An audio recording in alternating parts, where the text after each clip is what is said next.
వచ్చే అసెంబ్లీ ఎన్నికల్లో స్వీయ రాజకీయ శక్తిగా నిలుస్తారని కవిత స్పష్టం చేశారు. జాగృతి రాష్ట్ర విస్తృత స్థాయి కార్యవర్గం మంగళవారం సమావేశమైన భవిష్యత్ కార్యాచరణపై చర్చించారు. మరి ఎవరైనా ఒక రాజకీయ పార్టీ పెట్టినప్పుడు ప్రజాస్వామ్య పరంగా మరి దాన్ని ఎవరైనా కూడా మరి ఆహ్వానించాల్సిన విషయం. చూద్దాం రానున్న రోజుల్లో మరి కవిత ఏ రకంగా దూకుడు వెళ్తారు, తన జాగృతి పార్టీని ఏ రకంగా ముందుకు తీసుకువెళ్తారు అని అందరూ కూడా చెప్తున్న పరిస్థితి, మాట్లాడుకుంటున్న పరిస్థితి. ఇక తమిళనాడు అసెంబ్లీ ఎన్నికల పరిశీలకుడుగా ఉత్తమ్, త్వరలో జరగబోయే అసెంబ్లీ ఎన్నికలకు ఏఐసిసి సీనియర్ పరిశీలకులుగా మంత్రి ఉత్తమ్ కుమార్ రెడ్డిని ఏఐసిసి అధ్యక్షుడు ఖర్గే నియమించారు. తమిళనాడు, పుదుచ్చేరి అసెంబ్లీ ఎన్నికల సీనియర్ పరిశీలకులుగా ఉత్తమ్ కుమార్ రెడ్డిని నియమించారు. ఎందుకంటే కాంగ్రెస్ అంచెలుగా ప్రతి రాష్ట్రంలో కూడా పాగా వేయడానికి, తర్వాత దేశవ్యాప్తంగా రాహుల్ మంత్రిని ప్రధాని చేయడానికే లక్ష్యంగా ముందుకు పావులు కదుపుతున్న పరిస్థితి.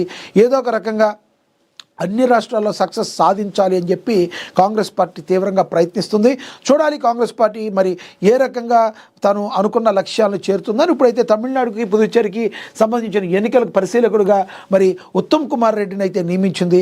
ఆయన సేవల్ని ఆ రకంగా వినియోగించుకోవడానికి మల్లికార్జున ఖర్గే గారు ఆయన నియమించడం అయితే జరిగిందని కూడా ప్రచురించారు.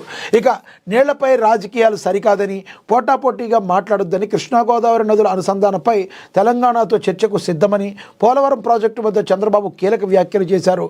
నీళ్లపై రాజకీయాలు చేయడం మంచిది కాదని ఆంధ్రప్రదేశ్ సీఎం చంద్రబాబు అన్నారు. మరి చంద్రబాబు ఈ రకంగా మరి మాట్లాడారు. సార్ చూద్దాం, కూలంకుషంగా చూద్దాం ఒకసారి ఆయన ఇంకేమన్నారో మాట్లాడదాం.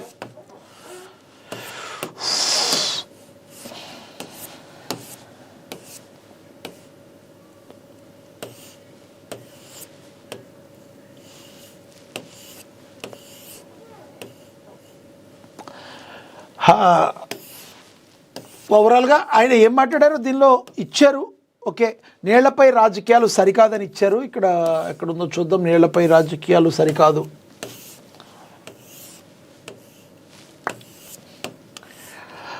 రైట్, ఓవరాల్గా చంద్రబాబు అయితే మరి ఈ రకంగా అయితే మాట్లాడారు. ఎటువంటి పరిస్థితుల్లో నీళ్ల మీద మరి మాట్లాడాలి అంటే కూర్చుని మాట్లాడుకోవాలి, కానీ ఒకళ్ళ మీద ఒకళ్ళు ఈ రకంగా మాట్లాడుకోవటం, మరి భావోద్వేగాల్ని ముందుకు తీసుకెళ్ళేటట్టు మాట్లాడుకోవడం కాదు. ఇచ్చిపుచ్చుకునే ధోరణిలో మరి నీళ్ల పంచాయతీని ఉండే విధంగా చూసుకోవాలి, కానీ ఒక రాష్ట్రంలోని ఇంకో రాష్ట్రంలోని ప్రజలకు మరి చిచ్చు పెట్టే విధంగా ఉండకూడదని హితవు అయితే పలికారు. మరి ఎక్కడైతే సముద్రంలో కలిసే నీళ్లు ఏవైతే ఉంటాయో వాటిని మేము వాడుకుంటామని మరి చంద్రబాబు చెప్తుంటే, మరి మాకు రావాల్సిన నీటి వాటా పరిస్థితి అంటే మీరు ప్రాజెక్టులు కట్టుకుంటే మా పరిస్థితి ఏంటని తెలంగాణ రాష్ట్రం భావిస్తుంది. ఇద్దరు కలిసి కోర్టులకు వెళ్తున్న పరిస్థితి. దీన్ని కోర్టులు తీర్చడం కంటే కూడా ఇరు రాష్ట్రాలు ప్రజలు కూర్చుని మాట్లాడుకుంటే బాగుంటుందని మరి చంద్రబాబు మాట్లాడటాన్ని మనం అయితే గమనించవచ్చు. మరి మీరేమనుకుంటున్నారో చంద్రబాబు విషయంలో, చంద్రబాబు మాట్లాడిన విషయాన్ని ఏ రకంగా చూస్తారో కింద కామెంట్ బాక్స్ రూపంలో కామెంట్ చేయండి. ఇక ఖమ్మంకు కేటీఆర్, సీఎం ఇంటికి BRS corporator Tummala mark shock. BRS working కు మంత్రి తుమ్మల నాగేశ్వరరావు షాక్ ఇచ్చారు. బీఆర్ఎస్ పార్టీకి చెందిన 5 కార్పొరేటర్ను 2 రోజుల క్రితం పార్టీలో చేర్పించిన తుమ్మల బుధవారం మరో 3 బీఆర్ఎస్ కార్పొరేటర్ను సీఎం రేవంత్ రెడ్డి ఇంటికి తీసుకెళ్లి షాక్ ఇచ్చారు.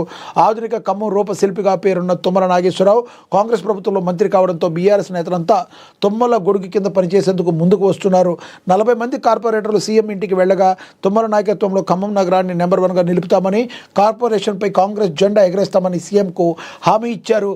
బీఆర్ఎస్ నుంచి కాంగ్రెస్ కార్పొరేటర్లు ధనియాల రాధా, తోట ఉమారాణి, రుద్రగాని శ్రీదేవులు చేరారు.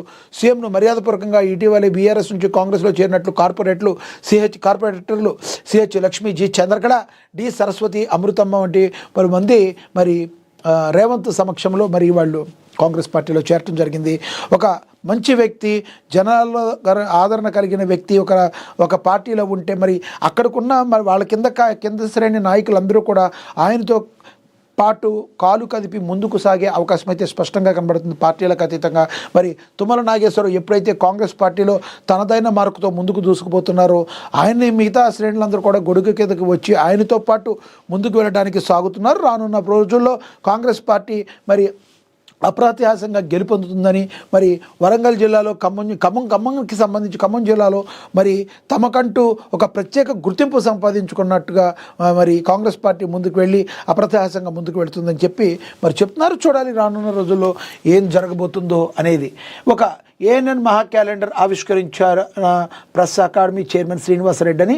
మహబూబాబాద్ జిల్లా కేంద్రంలో ఏఎన్ఎన్ ఛానల్ మహాపత్రిక క్యాలెండర్ను ఐజేయు జాతీయ అధ్యక్షులు ప్రెస్ అకాడమీ చైర్మన్ శ్రీనివాసరెడ్డి ఆవిష్కరించారు. ఈ కార్యక్రమంలో టీయూడబ్ల్యూజే మహబూబాబాద్ జిల్లా అధ్యక్షులు సిహెచ్ శ్రీనివాస్, జిల్లా ప్రధాన కార్యదర్శి గాడిపల్లి శ్రీహరి, జిల్లా నాయకులు దేశపోయిన విజయ్ కుమార్ తదితరులు పాల్గొన్నారు. ఇక మున్సిపల్ ఎన్నికలపై కసరత్తు. ఎస్ఈసి కీలక ప్రకటన అయితే చేసింది. మరి రాష్ట్ర ఎన్నికల సంఘం మున్సిపల్ ఎన్నికలపై దృష్టి సారించింది. ఈ ఎన్నికలపై సన్నద్ధత కసరత్తు చేస్తుంది. దీనిపై బుధవారం జిల్లా కలెక్టర్లు, మున్సిపల్ కమిషనర్లతో రాష్ట్ర ఎన్నికల సంఘం ఉన్నతాధికారులు వీడియో కాన్ఫరెన్స్ నిర్వహించారు. జనవరి 12లోగా ఓటర్ల తుది జాబితా ప్రచురించాలని ఈ సందర్భంగా ఆ అధికారులను ఎస్ఈసి ఆదేశించింది. అలాగే జనవరి 13న టీపోల్ యాప్లో పోలింగ్ స్టేషన్ల ముసాయిదా జాబితా అప్లోడ్ చేయాలని స్పష్టం చేసింది. ఇక జనవరి 16న పోలింగ్ స్టేషన్ల వారీగా ఫోటోలతో కూడిన తుది ఓటర్ల జాబితా ప్రచురించాలని సూచించింది.